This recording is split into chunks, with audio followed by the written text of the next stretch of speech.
ድፍን ወለጋ የልማት ስራዎች ስናይ ነው ያልነው። ቄለም ወለጋ ነበርን ጠዋት።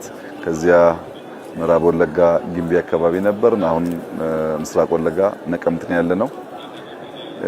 በሶስቱም ዞኖች ያየኋቸው ስራዎች ተስፋ ሰጪ፣ አስደሳች ናቸው። የወለጋ ህዝብ ሰላም ወዳድ፣ ስራ ወዳድ፣ በፍቅር የተሞላ ህዝብ ነው። ከውጭ ሆነው ሰዎች እንደሚሉት አይደለም።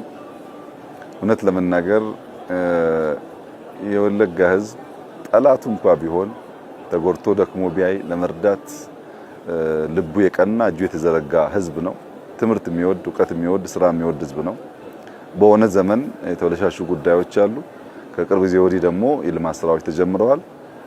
የነበረኝ መልእክት እንበርታ፣ እንስራ፣ ለሀገር ብልጽግና በጋራ እንቁም፣ የህዝባችን አንድነት ይጠናከር፣ በረባ ባረባው ከመባላት ከመጣላት ከመዋጋት አንዱ ያንደኛውን ሩጫ ከማገት ከማድከም እንቆጠብና በጋራ ሆነን ልማት እናረጋግጥ ነው። ወለጋ ዛሬ ከፍተኛ የደስታ ዝናብ የሚዘንብባት ምድር ናት።